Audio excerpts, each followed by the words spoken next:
Hi guys, it's Kirako here, back with another speed build. Last week I did a 4x4 challenge, this week I'm doing the 3x3 challenge. This was kind of difficult, but honestly I'm pretty happy with how it turned out. I'm actually, weirdly I like this build a lot more than I like the 4x4, just in terms of the layout and the design. I kind of went in a slightly different direction. This is like a mini cabin. It's obviously very Japanese inspired. I'm using all the stuff from the Snowy Escape pack here. The inside was more... I hesitate to use the word zen, but that was just kind of the word in my brain when I was making it. I was thinking of a very peaceful, kind of more modern, elegant design for the inside, and we'll get into that later on. But here I'm just setting up the outside, very simple. It's so tiny, look how small it is. It's so cute. I'd love to stay here. Like, you could probably use this in your game as like a nice fun little Airbnb for your sim to stay in for like one night just for fun. And when I say sim, I mean sim. Do not put more than one sim in here because they will not fit. But yeah, anyways, I don't even know honestly if this is functional. The more that I think about what the layout ends up being, I'm pretty sure this is not functional at all. But so just focus on the look, I guess. But yeah, what I end up doing is I put this bed on these shelves, so it kind of seems like a platform bed. But honestly, it's not functional. Like, I'm like totally sure this is not functional. I mean, like maybe you could click on it and then they would like jump to the animation and it would like kind of work, but I don't think it would work.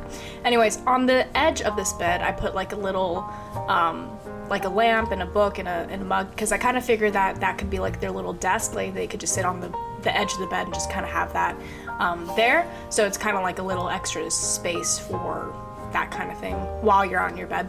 Anyways, setting up the wallpaper and the floors, I go with these like matted floors, or not matted, but like the floors are like mats. And then just put in some, I put in this accent wall here that has like the bamboo on it. I thought it was very pretty. Choosing a desk here, I end up going with just the one from Snowy Escape, and then put in a laptop. I thought about putting in a desktop. I ended up putting in a laptop instead because I thought it made more sense for the laptop to be able to move. Considering how small this place is, maybe they want to use their laptop on their bed instead of the desk. That's kind of a lot of reason and backstory for me making a simple decision like that. I don't know. Then I had this problem where I was like, oh my god, where am I gonna put the toilet? So I ended up putting in like this 1x1 room with like an archway, so like there's no privacy here, but it's fine. And then you might be thinking, oh man, where's the shower? Okay, so the shower is above the toilet.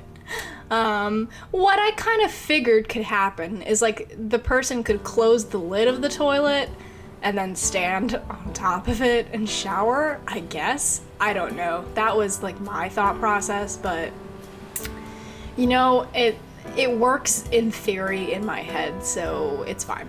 Anyways, now that I am looking back at this, I realize that there is no sink. So, ooh. Anyways, they could use the shower as a sink, I guess. It'd be kind of difficult, I don't know. Anyways, setting up a little tiny kitchen area here.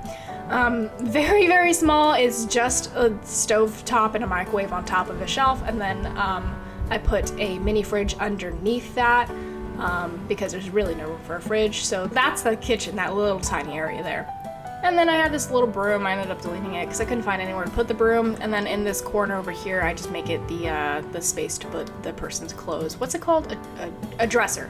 I end up using, geez, I don't remember. Oh, that one. I thought that the wood grain matched the most and it just kind of fit the vibe. Then I put these little like bamboo curtain things over the windows for some privacy.